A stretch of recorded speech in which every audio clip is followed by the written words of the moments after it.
In this episode, I had the pleasure of speaking with Dr. Jennie Rosier. Dr. Rosier is an associate professor of communication studies at James Madison University, as well as an expert in romance and parent-child relationships. We touch on the power of communication, romance, relationships, love, and attachment.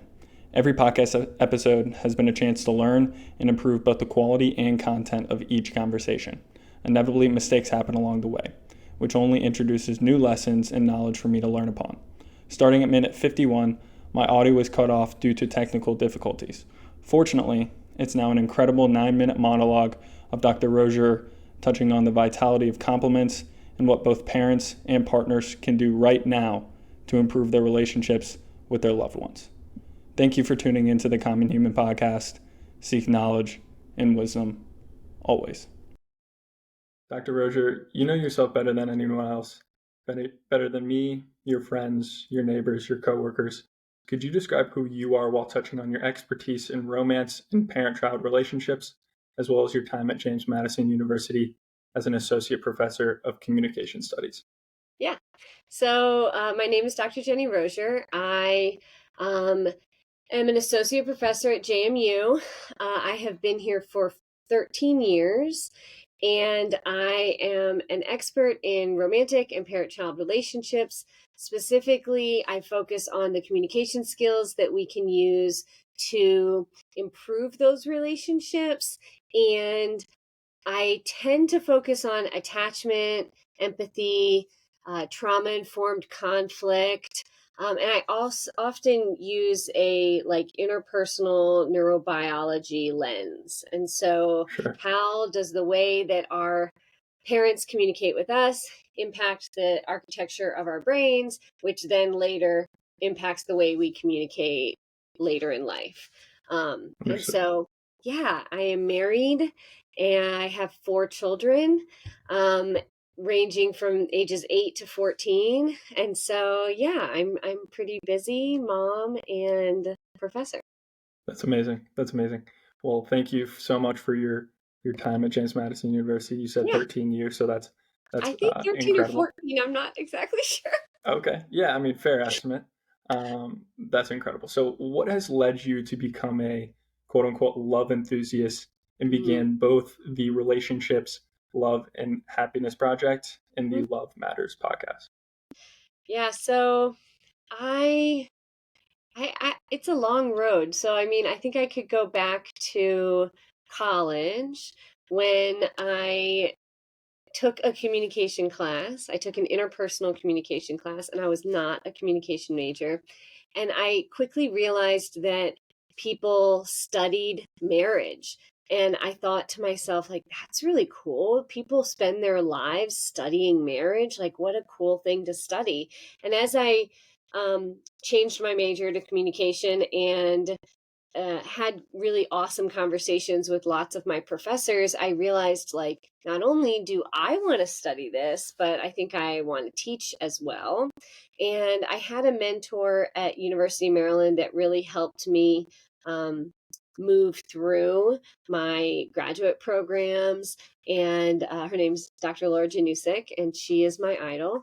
And I she love it. really like helped. Yeah, she was the one that pushed me, and she really helped me navigate grad school. And once I got into my PhD program, I learned about attachment theory, and it was then when I realized that it is incomplete, almost silly to study romantic relationships without studying parent-child relationships. Sure. And so that is when I started to really focus on the two those I focus on a lot of relationships. I'm interested in friendships and colleague Right. relationships too, but really those two are so interconnected. And I don't think we can talk about marriage without or dating without talking about your childhood. And then I don't think we can talk about childhood without talking about your parents' relationships. And so they're just very interconnected. And so that is where my research and teaching and speaking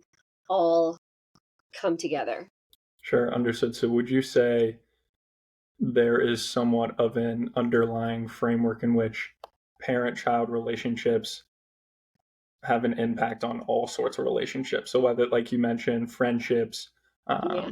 potential spouses, partners, things of Yeah. that nature, you're saying that that parent-child relationship is almost a groundwork in which you have to understand that in Uh-huh. order to.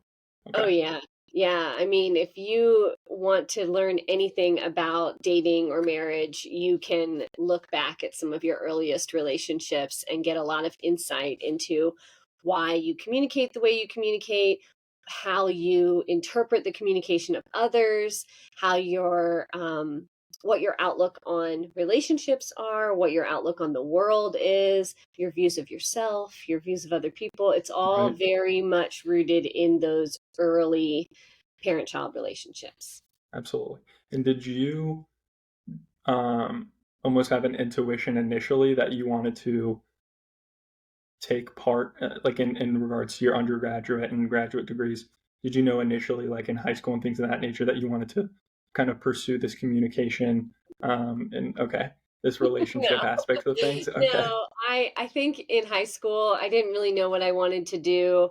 I thought that teaching little kids would be fun because I think a lot of women think that when they're young. And so Mhm. I thought that would be fun. I thought opening a nail salon would be fun. I thought, being a real estate agent would be fun. Right. I mean, I didn't really have that much direction. And then, like I said, when I took that class, it was my professor that actually said, "Have you ever thought about being a professor?" And I said, "No." And then the more I learned about it, the more I was like, okay, this is where I'm supposed to be. And I absolutely love my job. It is the best job for me. Um, and it's what I was meant to do. So I love it. Beautiful. So that class was the catalyst Oh in yeah. which. Okay. Laura Janusik was the catalyst, and Okay. I thank her often Understood. I love and that. credit her. I credit her often, and she knows it, and she's just amazing. Beautiful. That's amazing. Yeah. So I touched on the Relationships, Love, and Happiness project.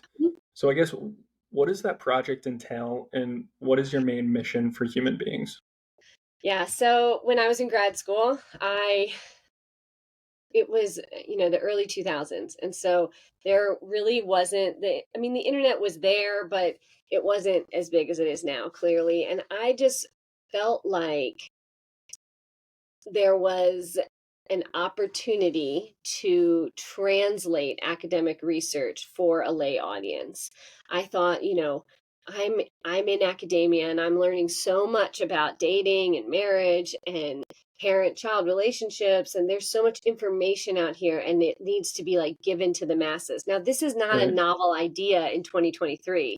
I Hmm. mean, TikTok and Instagram have made it so that research findings are at your fingertips all the time. Sure. But in 2003, this was really an odd idea. And so I decided to create this little website called Jen's Love Lessons. And it is no longer, but that was my Okay. first website. And I would just take an academic research article and then write about it in an easy to understand, popular press kind of way. And there would be advice in it and examples and things like that. And I just thought it was a cool thing to do. Sure. And then when I started working at JMU, I decided to move because blogging wasn't as popular anymore. And so I moved away from blogging and Right. I moved towards Instagram and quick content and short Hmm. videos. And so I created the RLH project, and it's the same idea. I just want people to be able to understand academic research and Right. understand you know best practices and worst practices and how to develop more realistic expectations. Hmm. And so yeah, I try to post as often as I can. And then in 2020, the pandemic gave me an opportunity to have more time. Sure. I think a lot of us had more time. So we Absolutely. weren't Yes. doing anything. Yes. Lots And of so, lots of idle yeah, time. exactly. So that was when I decided to create the Love Matters podcast. Okay. And so there's one season of it. I hope to do another season in 2024. But basically, over an entire season, I just talk about one concept, the science of Mm-hmm. attachment. And so it's a really in-depth understanding. So I think that was I created that because I really wanted to give more than just these short memes or these Right. short 10-second videos. And so Sure. every episode's about an hour, and it's a really it's like you're coming to class with me and Mm-hmm. you're coming to learn about attachment. And I don't really have guests on it. It's not that kind of podcast where I Right. interview people. It's me teaching the information with stories of a lot of cool people Sure. sprinkled throughout. But yeah, it's like you're coming to class with me. Like, come Yeah. on down. Let's go to class and let's learn about this really cool thing that I think everybody should learn about. Absolutely. And what I really appreciated from the Love Matters podcast is that you're combining, like you said, academic research Yeah. with stories. So making it applicable, yet having that almost leveraging Accessibility. groundwork from that academic research. I think that's super powerful. Yeah. So And I am a storyteller by nature. And so I really like telling stories and hearing stories of other people. And so I really wanted the podcast to be that nice mix of real research and real life experiences so that you could understand the concepts more.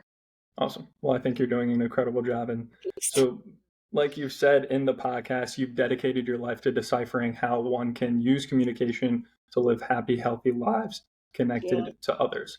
So, could you describe the importance of communication while making a distinction between quote unquote good and poor communication tendencies?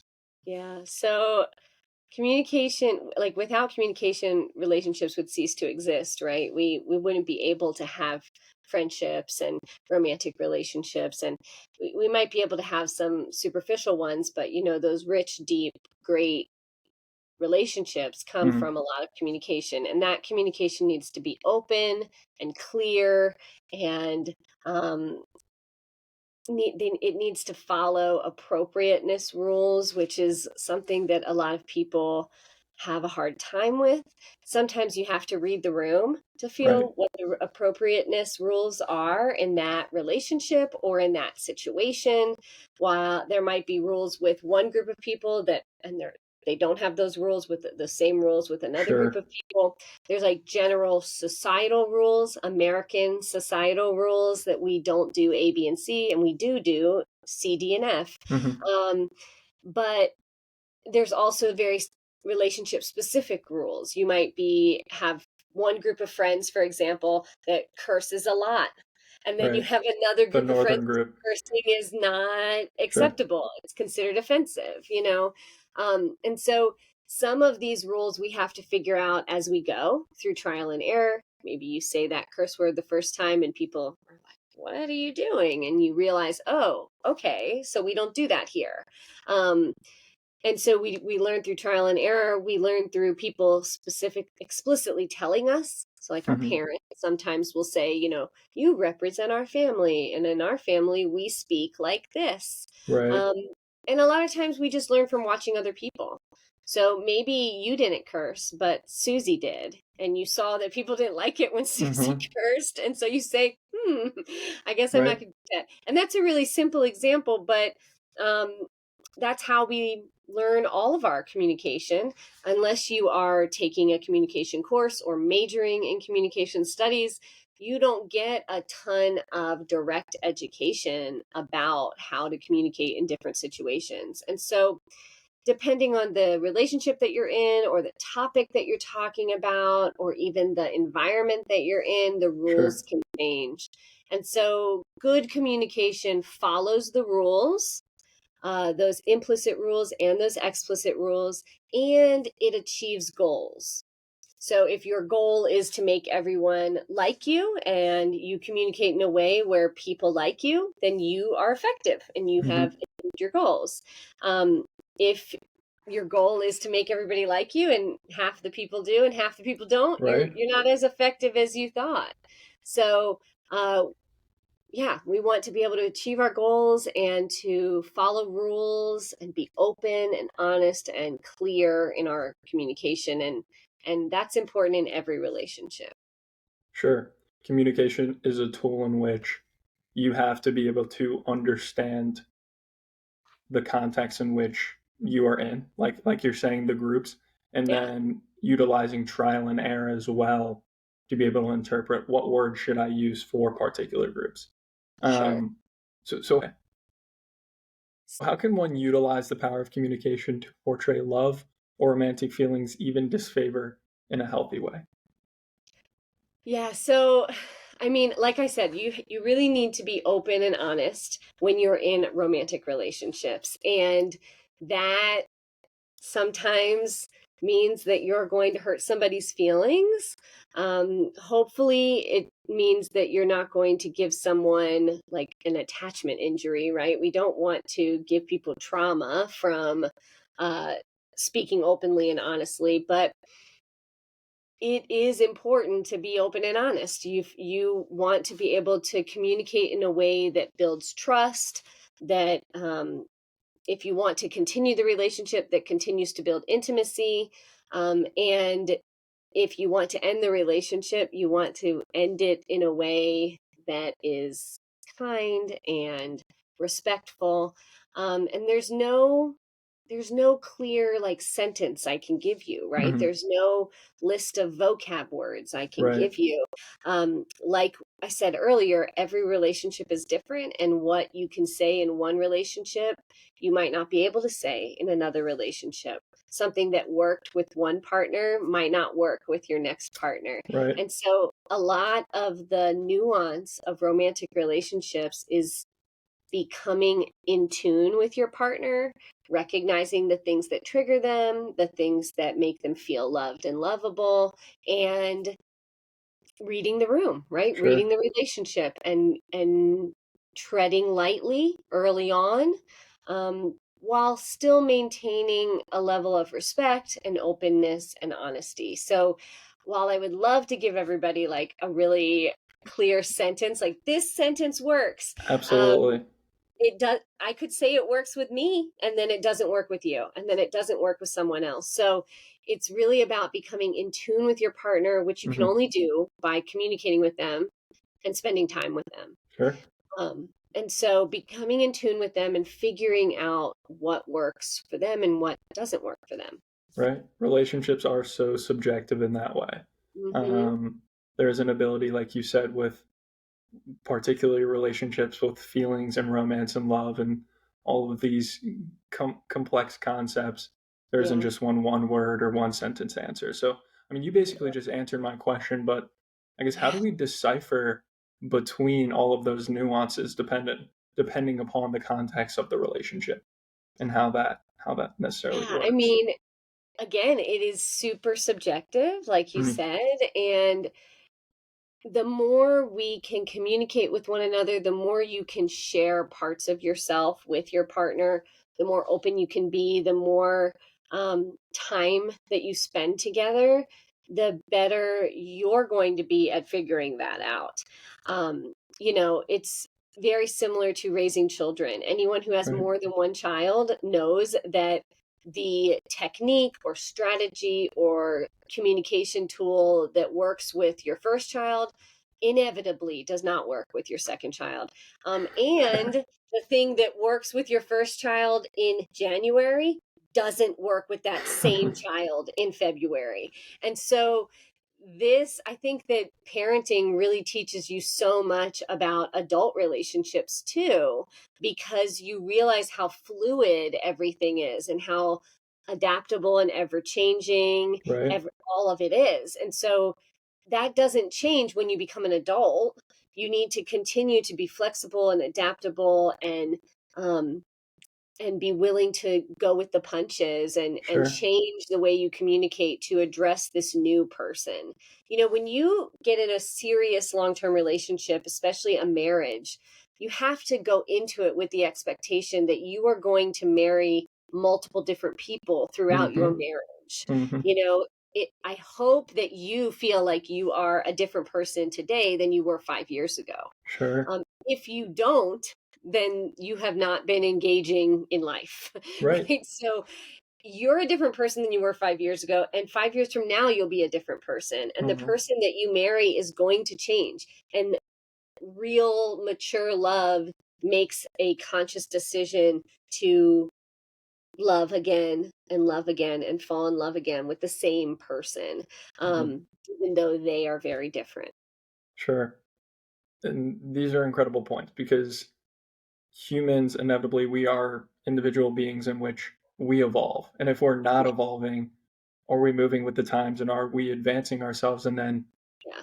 bring a human into that, another human into that equation, and then putting an emotional and loving and Mhm. romantic level.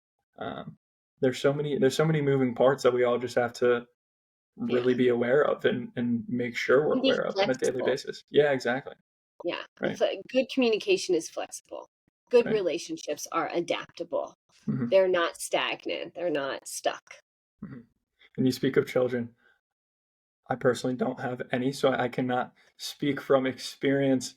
Um, Yet I love, and I haven't necessarily heard it before, in which you're like, it's maybe a year, or it's not. It is a year to year basis in which, okay, they might be different one year, and then the next year Mhm. they're the same person or different, but it's also a month to month basis. Oh, yeah. January to February, they could Yeah. be completely different. They have new habits or Yeah. new New rhythms likes, that they're new enjoying. dislikes. Everybody liked yogurt in January.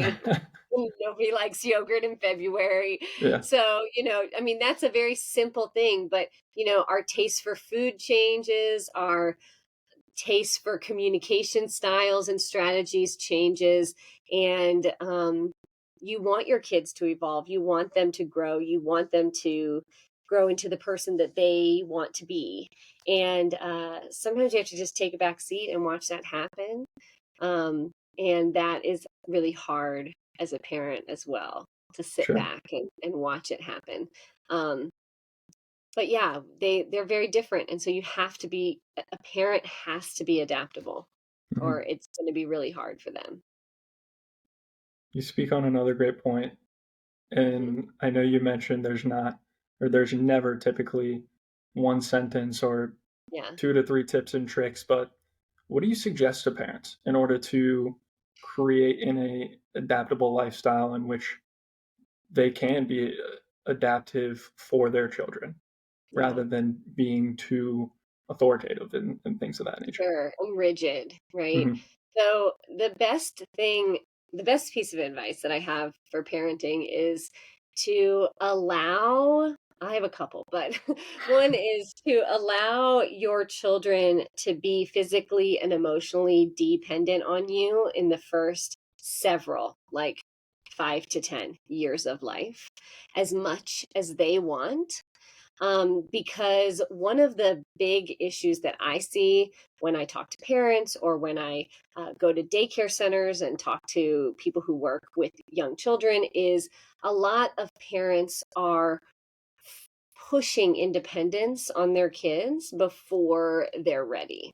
And so, nourishing and nurturing and encouraging even as much physical and emotional dependence on you as your child wants, not as much as you want, as much as your child wants, in those first several years of life will actually make them be independent later. Hmm. So it sounds counterintuitive, but the more you hold your child, the more you hug your child, the more you love on your child when they are Right. little, the more likely that they're actually going to be independent and be comfortable venturing away from you, which is what all parents want.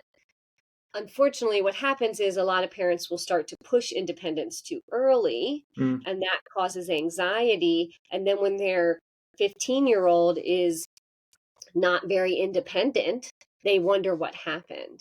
And I'm not saying that every parent who, pushes their kid at 3 to go and do something by themselves is going to create a dependent 15-year-old, but those dependent 15-year-olds have direct roots to their dependence, to their inability to like fly the nest, right? Sure. Their inability to be independent. And many of those roots are directly related to the first, 5 or so years of life, where kids were pushed to be independent before they were ready to be independent. And that can come in a Sure. lot of different forms. Right. But that is one thing that parents can do, is they can like let their child lead the way in how independent they want to be. Um, and children who don't want to be very independent, it should be okay, and it should Hmm. be accepted, and it should be not pushed, right? So Right. lots of parents will say to me things like, well, I'm just trying to get my 5-year-old to go do soccer on his own, and he won't leave my lap.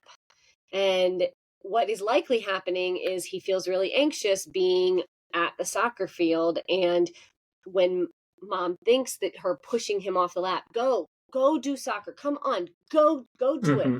Mom thinks that that is like encouraging him to be independent, Right. when it is actually increasing stress, increasing anxiety, and potentially, right? It's hard for me to say directly, but potentially causing more problems down the line. When mom has good intentions, mom doesn't have bad intentions. She's not being mean. She Sure. thinks that pushing him is going to make him want to go do it. Um, Because that's and probably she's what she probably, learned as well from oh, sure, initially. sure.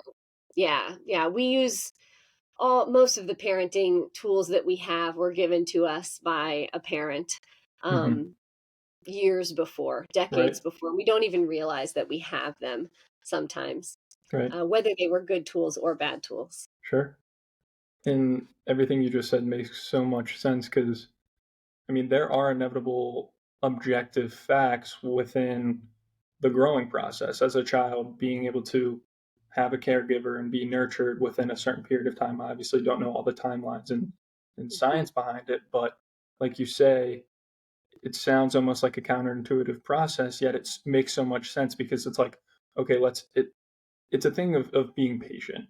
And like I said, Mhm. I can't speak from example, but being able Sure. to understand that this is going to be a natural progression. And if I rush this, that's going to Yeah. cause a lot of problems for the It's going to child. cause And all the problems that you right, are fearful of having. right. It's like It, that's why she's pushing him. She's pushing him because she doesn't want a dependent 15-year-old. And she mhm, looks at her 5-year-old and she says, "You're big, you're old, you can do this. And so I'm going to push you and push you and push you." And kids do, it ends up backfiring and causing all of the problems that she's actually scared of, the reason she's doing the behavior.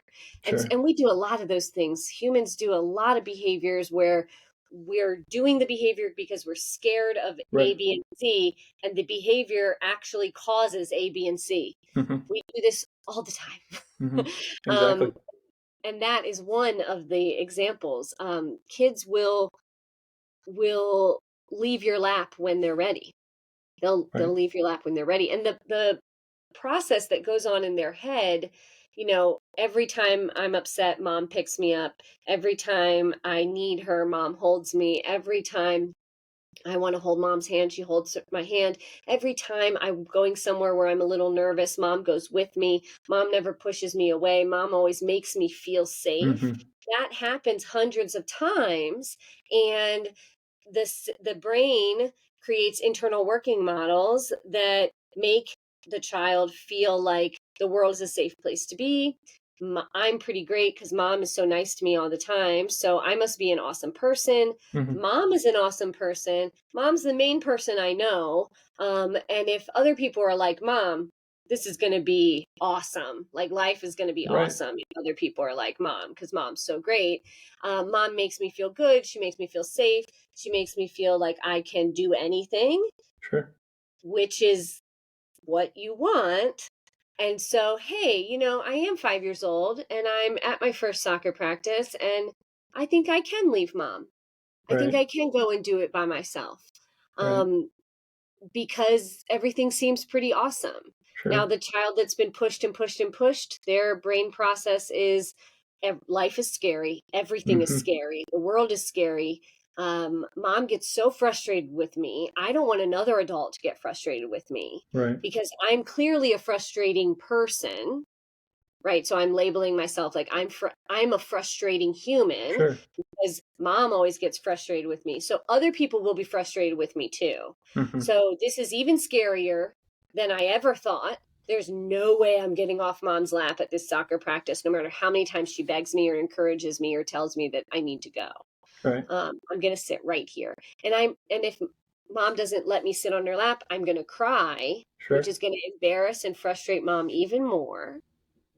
It's a and, spiral. It's a and then spiral, it's right? And spiral. And yeah, mom's frustrated. Child is can't control his emotions. yeah, He doesn't feel safe. Mom is trying to push, push, push. And then, parents are like, I don't know why my 18-year-old won't move out of the house. yeah. Oh, absolutely. And I don't Why want to does sum he it up. still want to live here? Right, exactly. All of these underlying questions or Yeah. overarching questions, I should say. Um, and definitely kind of you mentioned this parent-child paradox that I hope we can touch on a later date. But yeah, just understanding that there's inevitably a natural progression with any child, but you don't want to push it. You don't Yeah. want to Yeah. um, rush the process. And No, and I it's was gonna, not mom's fault. I don't want anyone to think that I'm blaming mom or blaming dad for pushing the child. We live in an incredibly individualistic society where independence is unbelievably important. It's an mhm, important cultural value that Americans have. So there's a ton of societal pressure to force independence on kids. mhm, There's generations and generations and generations of people that have been doing it. So unless you know it's a cycle that you have to break, unless you know that it's not a good idea, it is a cycle that you are going to continue. It is right, not mom's fault. Unless mom has the resources and the understanding and the knowledge that this is probably not such a great idea, um, she's just sure. doing That's all she knows. Yeah, what she knows and what is supposed to exactly. happen. And there's not these huge negative consequences. Kids cry all the time. So my son Right. is crying at a soccer game. He cries all the time. Like kids cry all the time. So Hmm. it's not this huge, like he's crying because he doesn't feel safe in the world, right? They're not Hmm. thinking that. He's just crying because he's pitching a fit because he doesn't want to go to soccer. Sure. Absolutely. Um, yeah, Yeah. it's Yeah. And interesting. no, no, it is interesting. And I don't want to. I lost my initial train of thought, but I didn't want. Yeah. I wanted to kind of. I didn't want to, but it came into my head of like summing it up as years of negative reinforcement to Oh yeah. positive, where it's just like I mentioned, a natural progression and Hmm. actually being just a healthy, um, progressive life compared to almost this rushed, Yeah. stagnant process. But um, switching gears a bit, Mhm. a common theme within your podcast, Love Matters, in which you combine academic research, like we mentioned, with real life experiences, is attachment. So, Mhm. attachment theory and history, outcomes of attachment in childhood, adolescence, adulthood, etc. Could you define attachment and provide context into the distinction between different types of attachment I've just mentioned? Yeah. Yeah. So attachment is a word that is used to explain the bond between two human beings. So you can have attachment with your child as a mother or father. You can have attachment with a romantic partner. You can have attachment with friends. It is a bond between two human beings. Now, typically when people think about attachment theory, it is a cradle to the grave theory. So it explains a lot, not all, but a lot of human behavior from birth to death. So in the beginning of life, the ideal situation is that a child finds an attachment, a healthy attachment relationship with at least one person. And Mm, the goal is that it is mom or dad or grandma or grandpa or whoever is caring for that child um, most of the time. So sure.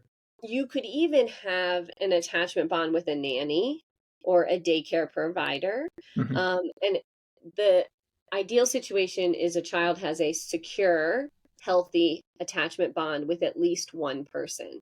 And this doesn't mean that they can have, a healthy attachment bond with mom and then super unhealthy attachment bonds with everybody else and it's good. Like, it's better than not having an attachment bond that's healthy with mom, but we still don't want to have a bunch of unhealthy attachment Mm-hmm. bonds, right?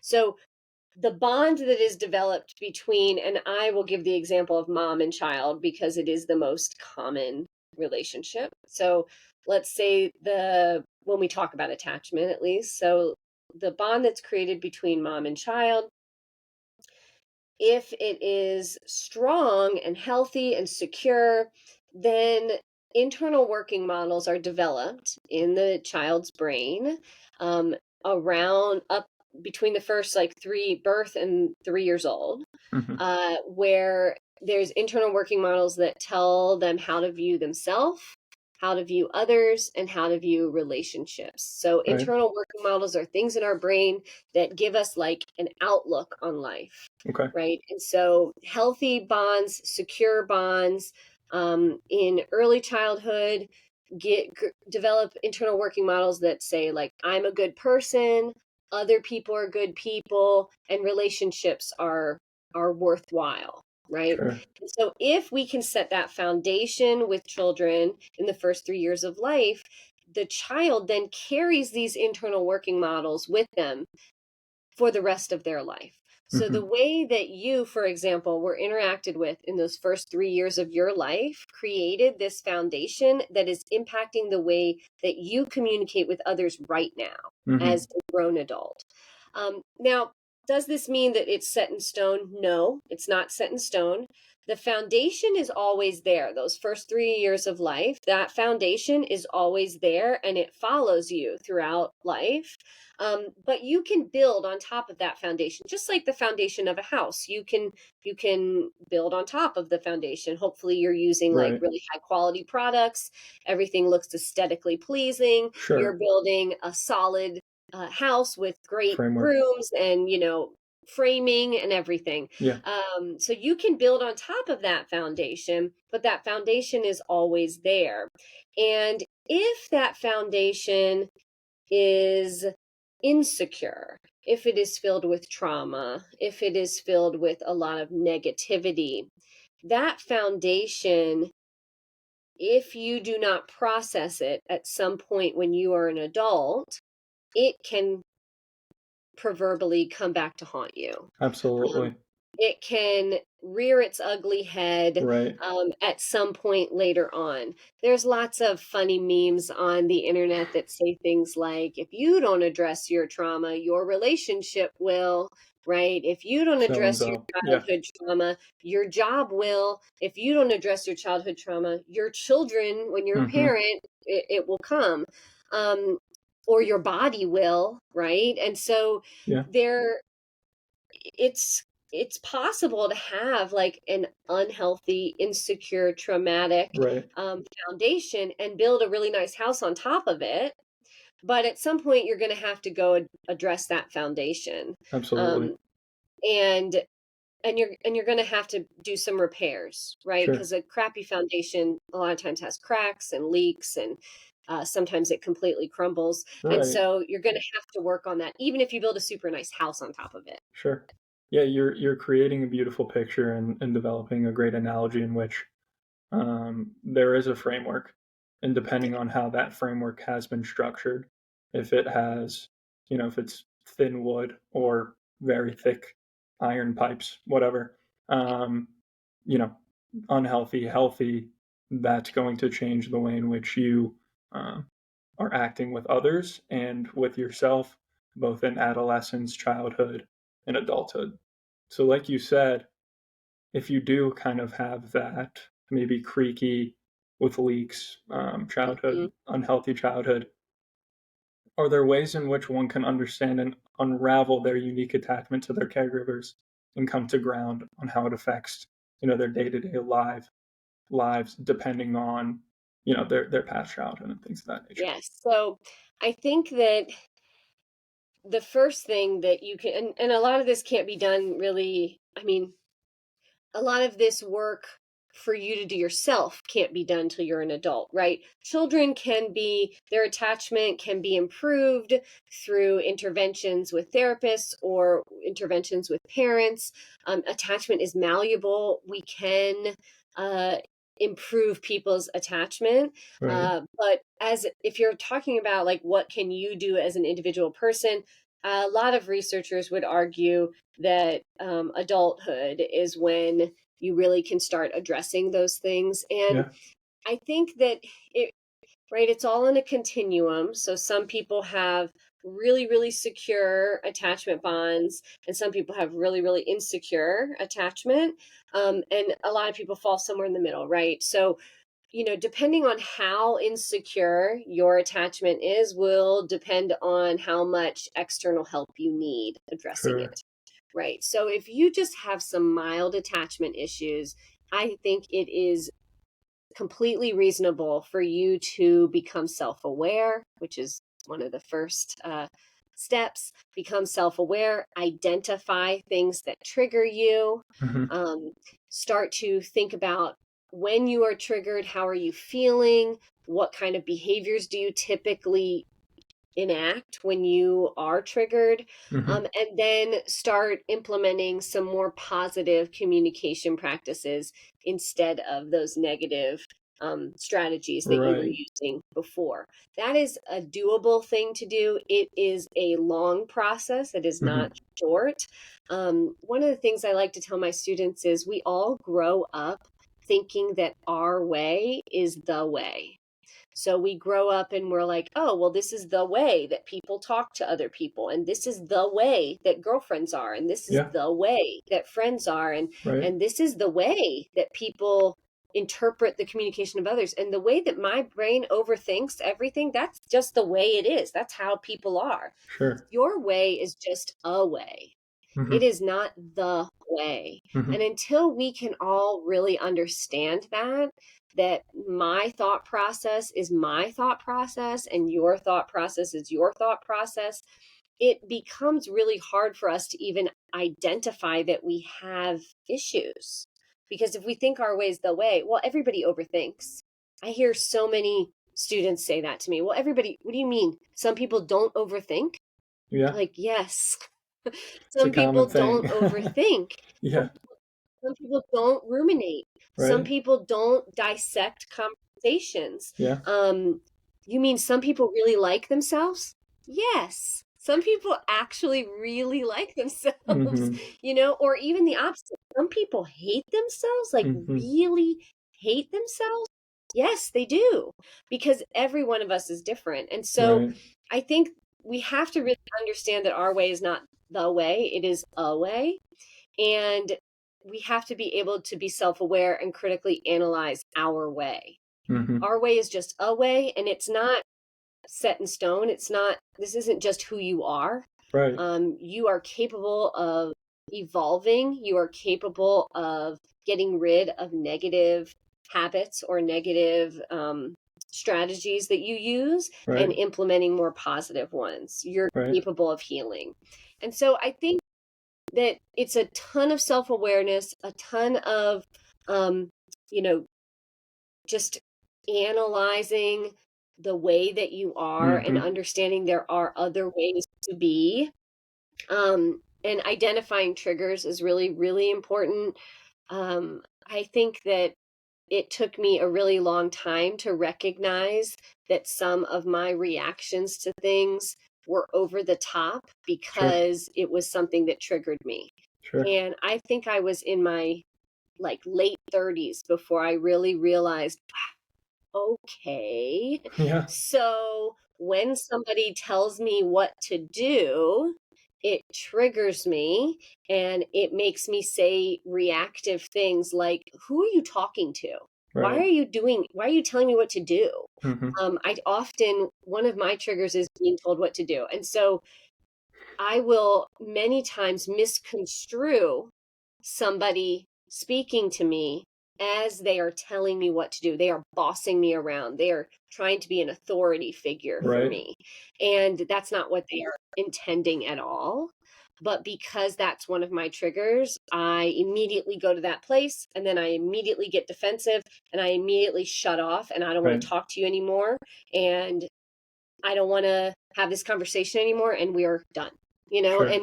And that is something that I'm working on. But that's the kind of self-awareness we all have to have. And like I said, I've been studying attachment for 15 years, and it wasn't until a few years ago that I realized that about myself. So this is not a short process. This is not a Sure. I want to be better, so I'm about to be better. Watch, I'm done. It's long and it's Absolutely. continuous, and it is sometimes really difficult. Yeah. Those are very real things that you just brought to the table. And like you just said, the next day it's not going to come to the conclusion, and we're all individual beings in this one thing called life. So it's being able to understand that everyone has, like you um, said beautifully, just the everyone has their way. And so being able to first decipher Yeah. your way and understand, creating purpose and things of that nature, but being able to catch yourself before you come to those reactive states. And I mean, Mhm. it's not an easy process like you're mentioning. So, Sometimes it's really subconscious. You don't even mhm, realize that it is triggering you. right, A great example of that is people who get triggered by their babies crying too much. They don't realize that they're so overly frustrated for a reason. They just think like, of course, nobody wants to hear babies cry. Everybody right, gets overly frustrated, and that's actually not true. It was one of the conversations my husband and I had when our twins were born. Um, we not only were first time parents, but we had two. And we were very overwhelmed. But at no point, I can honestly tell you, at no point did their crying upset me or frustrate me or annoy me. I looked at it in a very empathetic way, right, and I just kept, I want to fix whatever they need, and I need to figure out what their needs are. My husband, on the other hand, a few weeks in, got very frustrated in the middle of the night. And we have talked about this so many times, but he got very frustrated one night in the middle of the night and said, "Can't you shut him up?" hmm, And mind you, it was the middle of the night. We were tired, exhausted, hadn't slept for weeks. And I just looked at him and I thought, what's that about?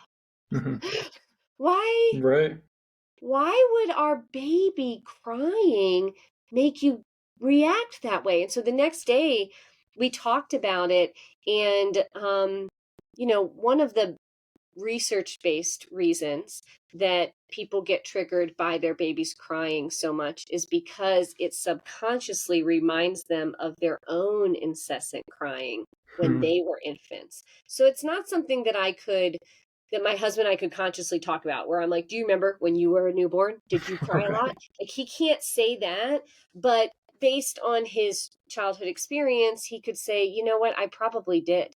right, I probably did. I probably cried a lot." right, And so there's this trigger because the brain remembers, the body keeps the score, right? The body remembers, and there's sure, this subconscious trigger that just happened in him and he snapped. And so when we had that conversation, he was then able to, every time after that, when he felt just urge, yeah, this reaction, he was able to stop himself, like you said, and say, okay, like my child's expressing a need and he needs me or she needs me to fulfill that need. This is not about, this is not frustrating. Let's work on this.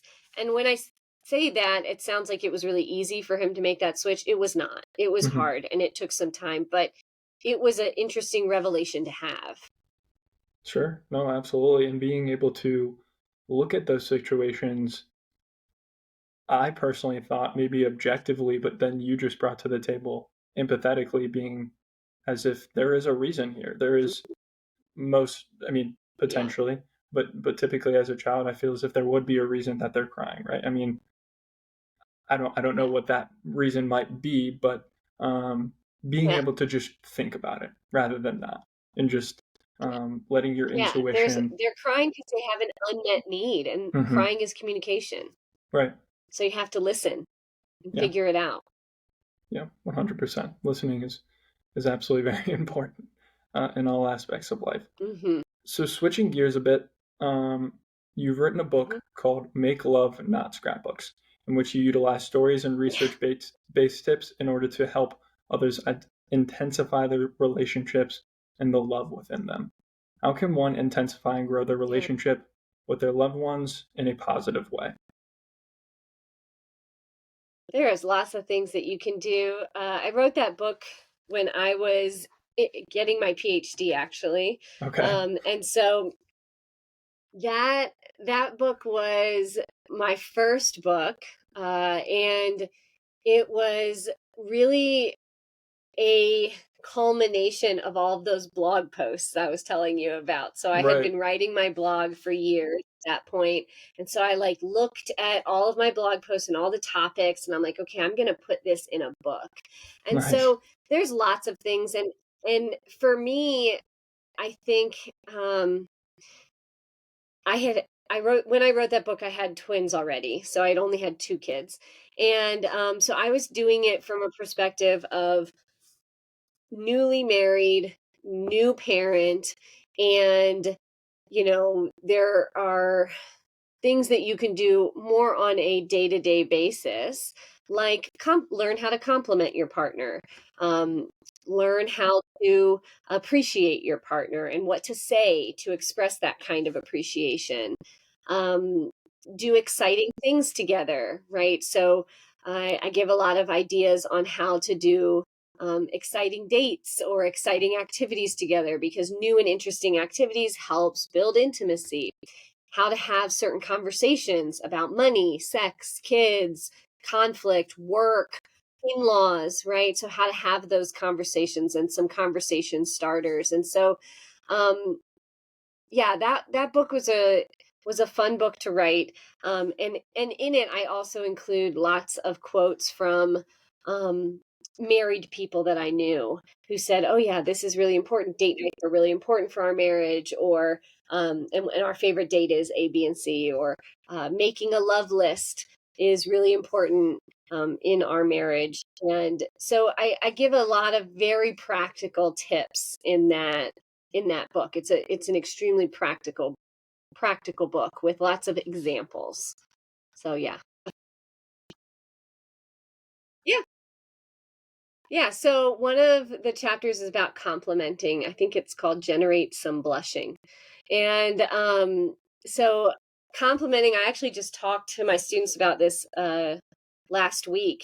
And they're when people compliment other people, they tend to do some pretty basic compliments. So something like, "Oh, you have beautiful eyes." Right? And while it's nice to hear that you have beautiful eyes, if someone actually does have beautiful eyes, they have heard that compliment before. And so it's not that special. And also, "you have beautiful eyes" is not very specific. It's not very unique. Like, it's just a very blanket compliment. And I think that we do a lot of general, I'll even venture to say boring compliments like, "you have beautiful eyes." And so, my tip for making a really good compliment, or a better, more effective compliment, is to compliment somebody on something they have chosen. So or something they've chosen or something they've worked for.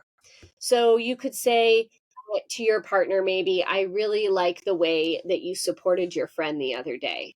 You are such a great friend," right? So support takes skill, it takes time, it takes effort, and that is a way better compliment for someone that they worked really hard at something, than "you have beautiful eyes," which is just not getting anyone's attention.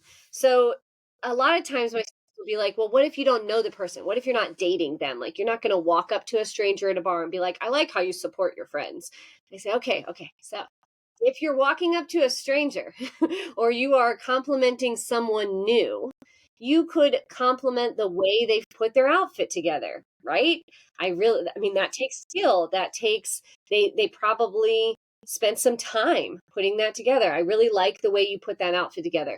One of my students gave a really great example last week of, he said that he likes to walk up to women and say, if they wearing a shirt with a band on it, that's his bread and butter. And he likes to go up and say, I really like that band too. I think you're really cool to wear an outfit, that has that band's name on it or something.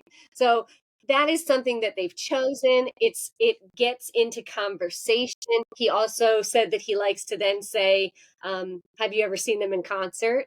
And so some of the best compliments for early dating are lead to conversation, right? So instead of just complimenting, hey, I like your shirt. Have you ever been to one of their concerts? I've seen them live. And then hopefully a conversation can ensue. So if you have time you're in a marriage, you're in a long-term relationship, and you have time then complimenting people on something they've chosen, something that is like a skill that they've worked on is really, really more effective of a compliment, makes people feel a certain way. And if you are new, you should still compliment on something that people have chosen, but you want to make sure that the compliment also leads into conversation, because that's the goal of the new interaction, right? Is to have a conversation, to see if you can have a relationship with them. So my students and I had a blast, spitballing a lot of different tips and ideas for how to lead into conversation. They had a good time with that. So yeah, that's one of the tips I talk about in the book. So the number one thing that I think parents can do right now, today, you can do it the next time you see your kids, parents, is laugh with them. That's my best advice, to enjoy being around them and laugh with them. Kids live for their parents being happy. They are wired to just live for you being happy. And sometimes I hate to admit it, but sometimes I will go through the whole day and it will be a stressful day. I will have been annoyed with my kids. I will have yelled at them for certain things. And at the end of the day, I'll think to myself, did I smile with them today? Did I have fun at all with them today? And sadly, I sometimes have to say, no, I didn't. And what a waste of a day. So go see them, be with your kids, and laugh and smile with them. They want it so bad. The synapses in their brain will fire, the relationship will be built, and just try to laugh with them every single day. Now, when it comes to romantic relationships, I could easily cop out and say, go compliment your partner today. But I'm not going to say that. So I think that you should, yes, you should show your appreciation for your partner. So you know your partner better than most people, and you know what will make your partner feel appreciated. So go do something for them or say something to them that will make them feel appreciated by you. So, for example, maybe you can just directly say, I love everything that you do for our family. I love how hard you work for our family. I love how much fun you have with our family. I love how kind and present and with us you are when you're together, and it really makes me feel amazing whenever you're with us. Thank you. Or maybe you recognize that your partner does a lot of the chores in the house, and you want to show that you appreciate them. So you go and you do some of the chores, and you say, you've been working so hard lately.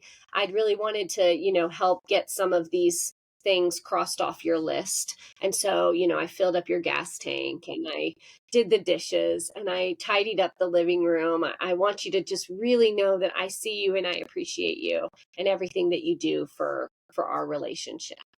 And so laugh with your kids, go have fun with your kids, and show your appreciation for your partner.